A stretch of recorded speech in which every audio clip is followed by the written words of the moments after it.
Most cannabis founders are playing the dumbest game in the industry. They chase licenses, leases, and payroll. And then they die under compliance, price compression, and taxes. While the real money sits in the brand, along with the lowest operational risk. If you want to scale across states and even internationally, there is a legal strategy that almost nobody executes correctly. And the window is closing fast on that. If you don't know me, I'm Chris. I've spent over 20 years in wholesale cannabis. I've also held one of California's early state distribution licenses, built and sold a licensed cultivation facility, and I launched 2 brands into over 100 licensed retail stores here in California.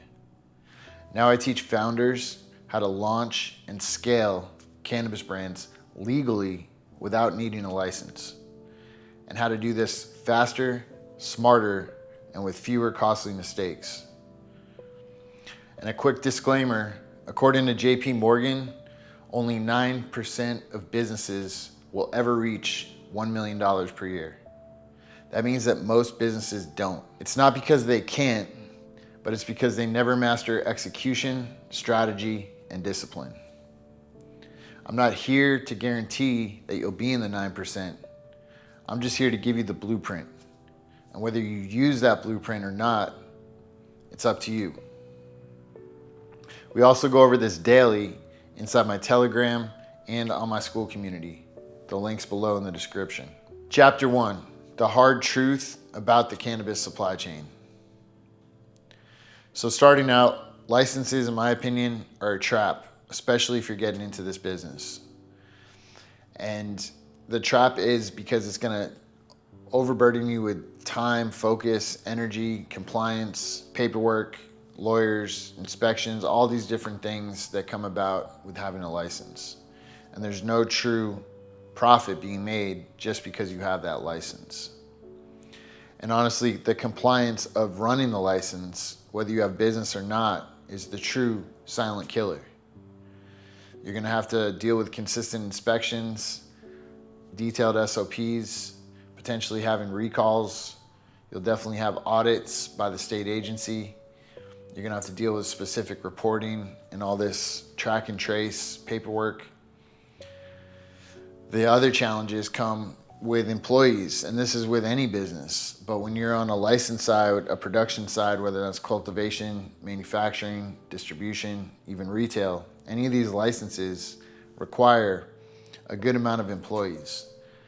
And whenever you have employees, you're gonna have issues with hiring, turnovers and quitting, training, liabilities, potential lawsuits, HR issues, sick days, vacation days, unemployment, workers' comp. That just comes with having employees. That has nothing to do with your business, with your state licenses, with your cannabis licenses. Just having employees in any business is crazy. And then on top of that, you gotta pay payroll tax. So if here in California, that payroll tax works out to roughly about 18%. So if you're paying someone's salary, let's say their paycheck that week is $1,000, you're gonna have to pay 18% of that. It's another $180 on top. So you're not paying them $1,000, you're really paying them almost $1,200. And they don't see that, that employee doesn't see that. It goes straight to the state. However, the fucked up part is that employee still gets taxes taken out of their check. So they received $1,000, they're gonna get taxed, let's just say 30%. So now they're only taking home $700. And then you also had to send about $200 to the state immediately that month. And it's not like it's the end of the year type thing. Payroll taxes get paid consistently. So you're talking about shelling out $1,200, but your employee only takes home $700. So where did that other $500 go? It went to the government between what's pulled out of the employee's check and the payroll tax. So that just goes without saying. That's with any business, and that's just something that business owners got to deal with. The other thing that you got to deal with is general taxes on the business. That's separate from the payroll taxes. And then also where your license is operating, and also depending on the state and the city, they might have additional cannabis taxes that are applied to that license. In some counties, they'll do these cannabis taxes on cultivation facilities, and they'll charge a certain amount per square foot just to have that license in that county. Other places, they'll charge a certain percentage of gross revenue. Like at my grow, it was in downtown LA, and we got charged, I believe it was 2%, it might have been 3%, but I believe it was 2% to the city of LA. So that was on gross receipts. So if we collected $200,000 that month in sales, that means 2% of that 200K has to go straight to the county, straight to the city. So you have additional taxes on top of your setup costs, your build out costs, your compliance costs. And then on the flip side, for your money coming in, depending on your license structure, what your business operations are. If you're a cultivator, you're probably selling bulk pounds. You might have to put some of that out on net terms. If you have a brand as a cultivator, you probably got stuff out on net terms. As distributors, you're gonna have a lot of stuff out on net terms to retail stores. As manufacturers, you might be holding some net terms that are going out through a distributor to retail stores. So a lot of these license holding situations, you end up also being the bank in a lot of these scenarios, especially when it comes down to the cultivator on a cultivation license, because you need to sell your weed, it's gonna go bad. So depending on your sales network and your sales channels, as well as a combination of what the market's like in that current month, you might have issues selling your harvest. And in doing so, you might have to give some of your trusted buyers some net terms where you hand them off some of your product and then they bring the money back in a few weeks. So these are things you got to understand as a license holder. A license doesn't equate a lottery ticket. It doesn't mean you're going to be a millionaire just because you have a license. It's actually kind of the opposite. A license guarantees that you're going to spend millions of dollars over time. Hands down. Doesn't matter what state you're in. Doesn't matter if you're in California, Missouri, New York, Florida, whatever. You're going to spend millions of dollars over time on a license, especially if you're operating at the scale you need to be operating. And maybe it's not just millions of dollars in taxes, but it's going to be millions of dollars in startup costs, build out costs, employee costs, taxes, all sorts of things. So understand that the licenses are more of a burden than a blessing until you get to a certain stage. So brand equity can easily outlive facilities, equipment, and local politics. And what I mean by that is the brand can scale outside of your city limits, scale outside of your state, even your country, which means that you don't have to be tied to a single facility, or you don't have to use a single piece of equipment just to produce your product. And then on top of that, you're not tied into that bubble of local politics to where it's like you can only operate in this city. And that's the case if you own licenses, because that license is tied to an address. So that address is obviously a physical location in some kind of a jurisdiction. However, with the brand, it's not tied to an address. It's not tied to a specific license that needs to stay there. So the way it works is that brand is going to be working underneath one of those licenses attached to an address. And there's no limit on how many licenses a brand can work with, as well as bounce around between. For example, I've had numerous manufacturers do bulk packaging for me, where they take my bulk flower and they package it down into eighths and half ounces, do the testing, put the testing sticker on, heat seal the bag, and then get that over to my retail distributor. So trying out different manufacturers, maybe they have better pricing, maybe they have better turnaround time, maybe they have better quality control. Could be numerous reasons why, or it could be a logistical thing. Maybe you're picking up flower up in the northern part of the state and it's just an easier thing to just transfer it to a manufacturer up there to get packaged, who knows? So the point being is everyone's situation is different, but brands are not tied to a specific license as well as a location. However, licenses are tied to a specific location. And in most states, if you need to move that license, it's not a simple thing. You basically just need to reapply for a new license at the new location. So these licenses aren't nimble. They're not easy to operate. They're not easy to move. They're not easy to maintain even. So as a brand, you want to be nimble. You want to be on the move. You're going to be going state to state, even country to country. So if you own all these licenses, as an operator, unless you're really at scale and you have a qualified team that can run these operations for you while you're gone, while you're on the road, while you're focused on your brand, then you're really you're biting off way more than you can chew. And that's what I'm saying is you don't need to own the licenses to do your busy work, basically. You're paying to do packaging. You're paying to grow cannabis. You're paying for extractions or hash production. You're paying for pre-rolls to be made. Yes, you can do all these things, but as a brand, it's much more profitable to let another manufacturer that specializes in that, let them deal with the employees, let them deal with the rent on the facility, let them deal with the machines they gotta buy, let them deal with scheduling all the employees, making sure the job gets done on time, making sure it's done efficiently with quality control. Because if they quote me as a client a certain price, I'm gonna get that price.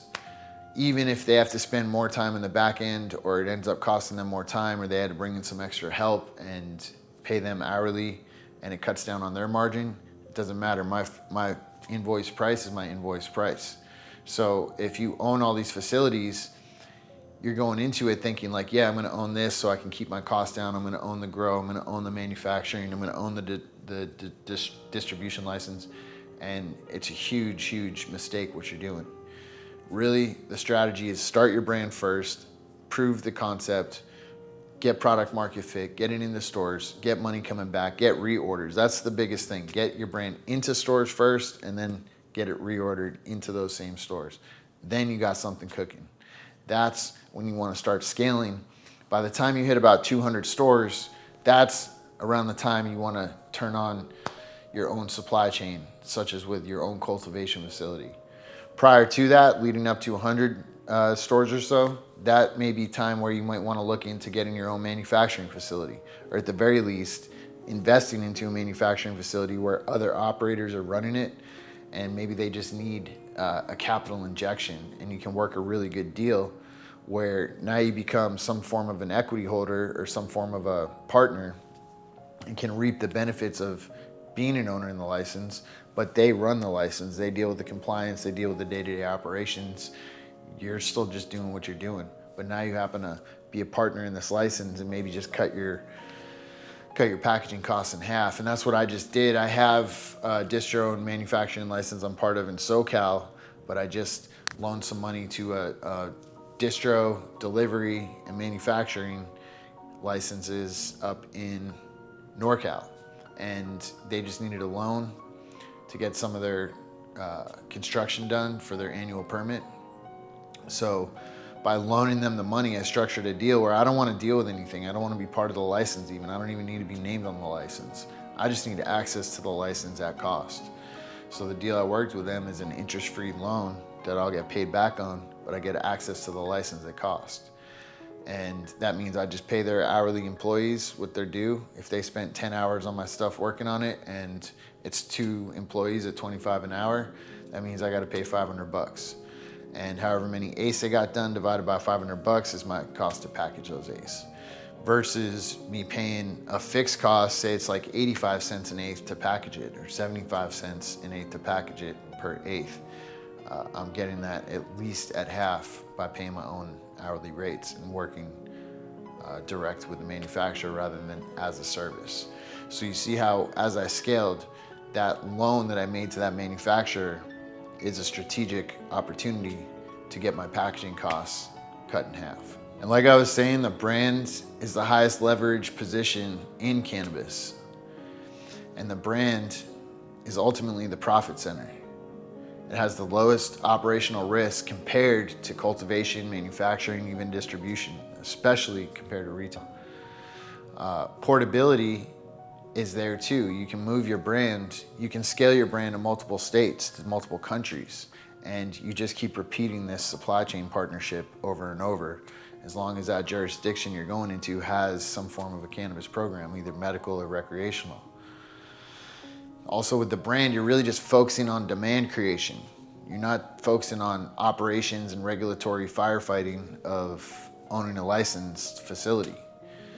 And what this is considered is often referred to as asset light scaling. And this means that assets, quote unquote assets, being licenses, operations, buildings, things like that. In my opinion, those are liabilities. But to whatever the corporate MSOs and stuff, they look at that as assets.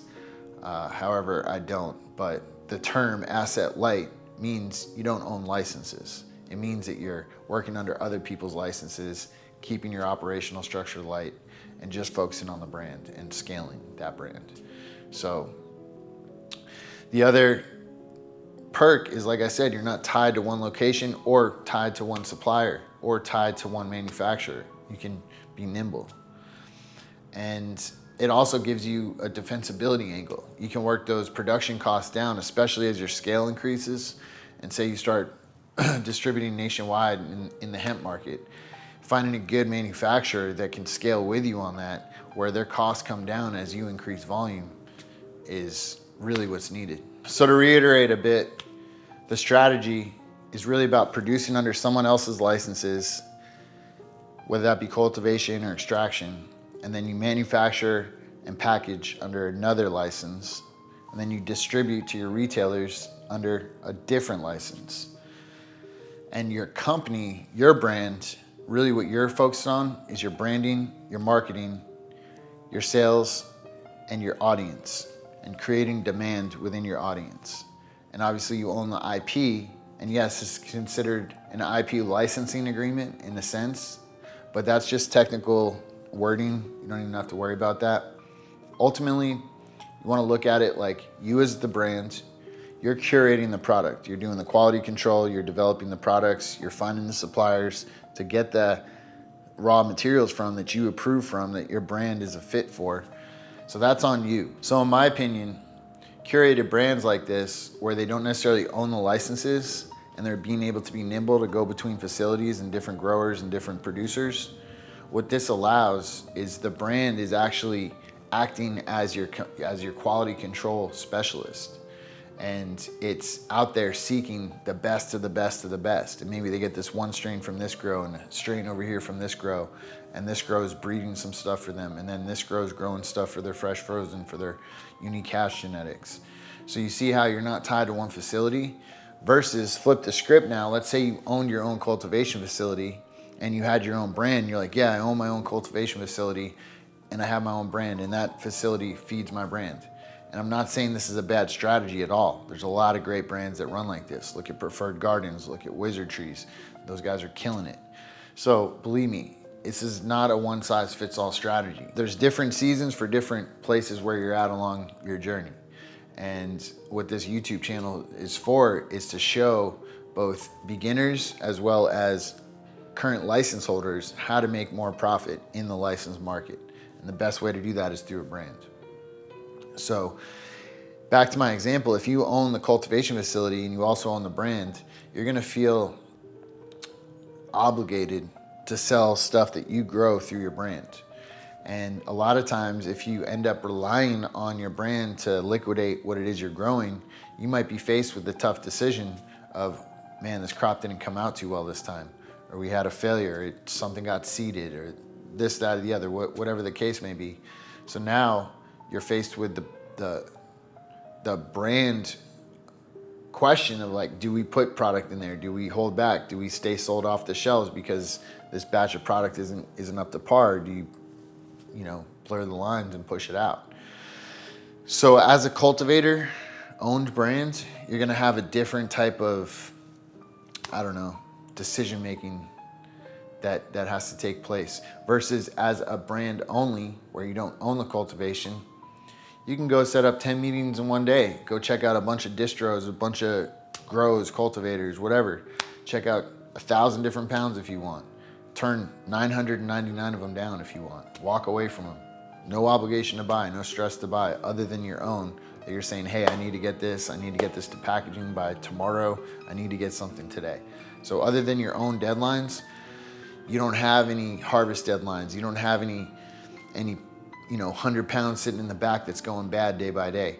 These are all problems that the producers have to deal with. So as the brand, especially for the customers of that brand, looking at these quality control style brands where they're just out there seeking the best of the best and then packaging it under their brand is almost a benefit for the consumer, because now the consumer knows like, yo, these QC brands, they're out there, their whole reputation rides on their quality control, versus cultivation brands where maybe they're getting mids through just because they had a bad harvest that week, and now that person goes to the store, they got some great stuff the last month, but this next batch they're disappointed with. So there's perks, there's pros and cons to everything in life. So I also see people look down upon or even talk shit about brands that don't own the cultivation that they operate from.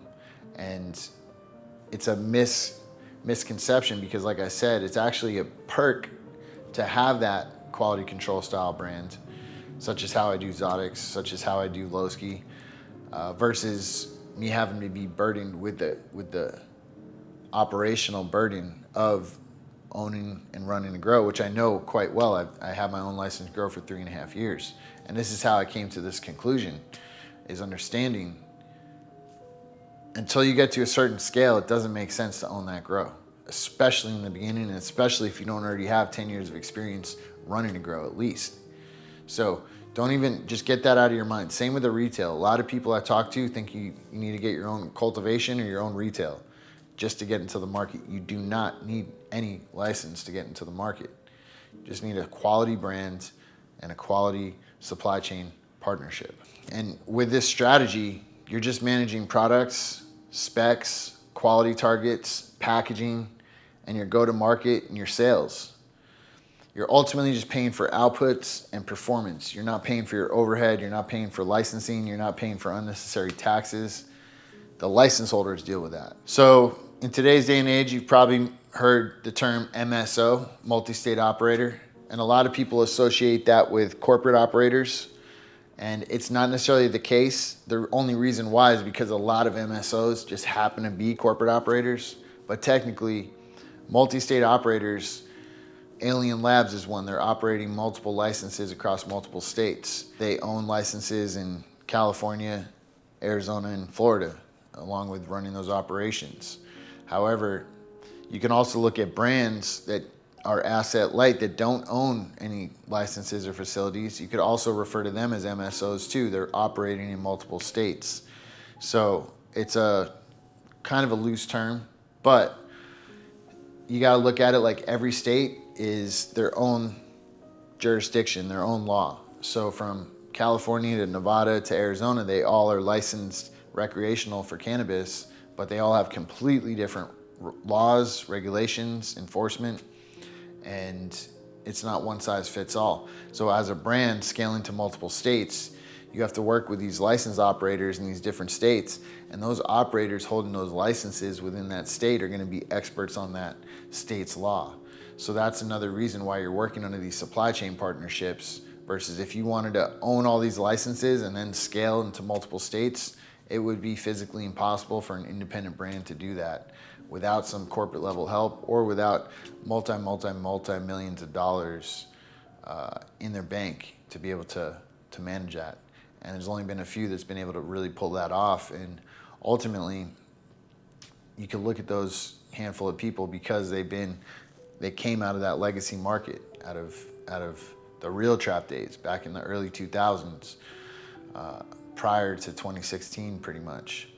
So these guys had a bunch of money stacked, they had a bunch of experience, they had high risk tolerances, versus nowadays with these corporate operators, they have no experience, they have no risk tolerance the way that, you know, black market guys do. They also have no networks the way that these black market guys do. So look at it as, again, there's pros and cons to both sides, but as an asset light brand, you're able to scale into multiple states very easily just by aligning yourself with the right supply chain partners. Once you scale past states, now we're talking international, and this same concept applies internationally. And internationally, in a lot of these other countries such as Europe, Thailand, Australia, New Zealand, even the UK, they have robust medical cannabis programs in place. And across these different countries, even Canada is participating in this. And as long as you have GMP, which stands for Good Manufacturing Practices, as long as your facility is up to GMP standards, which is an international manufacturing standard, and it covers everything from cleanliness, the way the building is built, the way the operations are built, the SOPs involved, the reporting, the tracking, all this stuff. GMP is no joke. It's like, think of it as the hospital grade version of growing weed. So if you know anything about hospitals or any sort of advanced facilities, they have a lot of stuff built in, whether that be over and above electrical protections, power, the way that the facility is built, materials being used, certain types of mold resistant materials, things that reduce toxins, that don't even allow toxins to build up or to grow. So there's a lot of variables that go into a GMP facility. It's not something you can just whip up with your friends or something. You need to hire specialists, professionals, the right architects, the right lawyers. Like, GMP is no joke. It's like trying to open a hospital, like I said. So you really need to work with operators on a global scale. These guys who have these GMP cultivation facilities have spent much more than what it costs to get a facility in California ultimately to be built up right. Now, the caveat to that is you can also get by with growing in a non-GMP facility as long as it's a GACP certified facility, which stands for Good Agricultural Cultivation Practices.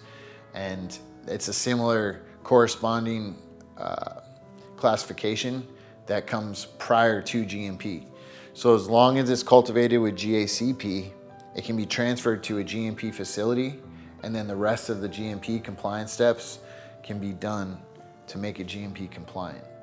So there's a lot of grows in Canada, for instance, that are grandfathered into their medical programs, and they just so happen to be GACP compliant, which means they can grow the weed, they can export it to a GMP facility. Let's say they're gonna export it out to Europe, they'll export it to a GMP licensed facility there. That facility will get it compliant and up to GMP standards. And all that means is the way it's tested, making sure there's no molds, no toxins. With GMP, they're gonna do irradiation, which means that they scan it through pretty much like microwaves almost to just kill off any pathogens or any bacteria that's on there. And it's a way to not only ensure that product coming into their country isn't gonna contaminate other agricultural crops in their area, but it also makes sure that it's safe for the consumers and that it's actually medical grade product that people are consuming. So GMP is necessary for around the world. However, the good news is the same strategy I just explained with working with licensed supply chain partners works with this global GMP structure. So an example of that would be getting your genetics aligned with a grow, say in Canada, that can grow them out up to your standards, up to your quality standards, grow it compliantly under GACP or GMP. If they're GMP certified, you just save yourself a step there, and now they can export it directly to the medical distributors or medical retailers.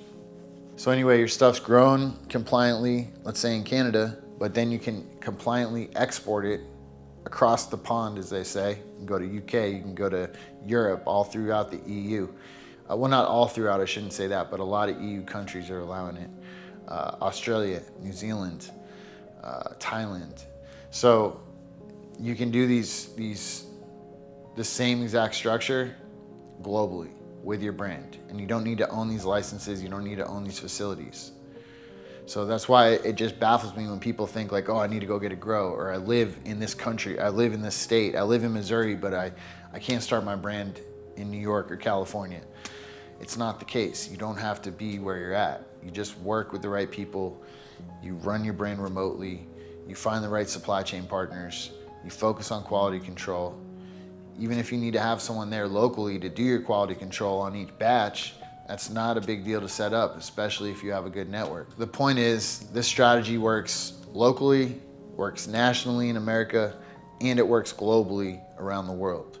So start your brand, continue to grow it, continue to build your partnerships, continue to expand into these other markets, And it just allows you to be nimble. It allows you to focus all that time, energy, the cost, the resources, all into your brand rather than scattered thin trying to nail down one facility in one location and get that running right. And it's bleeding out cash, taxes, employees, bad harvests, all these different things to where you're like, fuck, bro, can't I just get ahead? Can I just get one winning, run with this? And your best chances of that is with the brand only, especially in the beginning. So with this model, compliance really depends on your paperwork, your supply chain handoffs, your license to license transfers, your track and trace data. This is very important, and that's why another reason why these license holders manage all that for you as the license holder. And every handoff you make, whether that's here in California, New York, especially internationally, everything requires authorized entities on both sides, both from the sender to the receiver. You're also needing batch level traceability, which is what systems like Metric, the track and trace, seed to sale, or GMP equivalents provide, is that tracking and that trust that it came from this place. You also have quality control processes across different regions and deviations. So you want to be able to deal with that. Certain things, like say if you're growing in Thailand, you have major issues with humidity, which then results in mold or lack of terpenes and etc. So you have this snowballing effect because of climate conditions in that area. So QC processes may vary from place to place a bit, but you have to nail those down as the brand. You have to be on top of that, or you don't work with that supplier, or your brand doesn't care that much about quality. It could be a value brand. It could be just, price point brand, which is fine too, but that's why it's important to build and design your brand from the start before you just start running amok, launching products left and right, creating this, creating that, everything's off brand, not matching. It's much better to build multiple brands for different product sectors and to reach different demographics directly rather than trying to have one brand that hits everyone, because ultimately that's not going to work. So anyway, back to the supply chain partnerships, especially globally, there's so many nuances to it. Everything from labeling, warnings, how you make claims. It's all got to match medical regulations and standards. It's not like some marketing fantasy where you can just tell people what you want to tell them. So sometimes even with your packaging, for instance, like I have compliance checks through these license holders that I work with where they take my packaging before I print it, check it, make sure that it's going to be signed off by the compliance team and that they feel comfortable putting their license attached to it. Things like that. So you can't just whip something up, bring it to a place and be like, here, I'm ready to go. You need to work back and forth with these people on compliance. And also your contracts. It's got to reflect the regulatory reality. And it's not like some influencer quick, text message type agreement, handshake deal. You got to show like, yeah, this brand is working with this license in this capacity, and this is the structure. And that's how you cover your ass, basically, as well as ongoing paperwork. If your supply chain partners are sloppy with the paperwork, your brand ultimately becomes a liability. You're the face, and you can have product recalls, you can be banned from areas, you can be taken off the shelf with no warning either. And you could have $1 million of product out in the market, but if the state agency that regulates cannabis in that state demands a recall on your brands, you really have no recourse of action other than to take that L. Okay, so let's go through the business model again real quick. And this is how brands make massive profits while license holders and operators stay stuck. Operators are carrying the leases, the equipment, the labor, the payroll, the compliance, the utilities, waste, security, robberies. Brands carry the market positioning, the marketing, the sales, customer feedback loops, product roadmaps, product development. Operators fight margin collapse when wholesale prices drop. When wholesale prices drop, brands reap those benefits. They protect their margin, both through perceived value and their sales strategies. If Exotics is getting $50 an eighth consistently year over year, sometimes in some places $60 to $70 an eighth, it's gonna hold that price. But if wholesale cannabis prices are cut in half, that doesn't automatically mean my brand price cuts in half. If anything, my brand price holds strong at that $50 and my cost of goods just got 50% cheaper. But if you're the cultivator, you were used to getting this price and now all of a sudden you're getting this price, that's a huge hit to your bottom line. So brands ultimately benefit drastically by these lower prices in the market that's collapsing these cultivation facilities because they can't survive because of how cheap things are. So brands also, they build the audience and they retain that audience, and that compounds, you know, whether it be from going to events, your social media marketing, the engagement you have both with your customers as well as the bud tenders, doing events that cater to those people, that appreciation events, loyalty events, things like that. So this is all stuff that license holders don't do because they're busy dealing with employees, dealing with production, dealing with deadlines, dealing with compliance, dealing with inspections, dealing with license submissions, because you have to do that basically every year. You have to renew your license, et cetera. So you're either paying a lawyer to do that or you're taking your own time and focus and attention and money to do that on your own. Because ultimately, as the brand owner, as the founder of the brand, your real job is building trust and repeat purchases.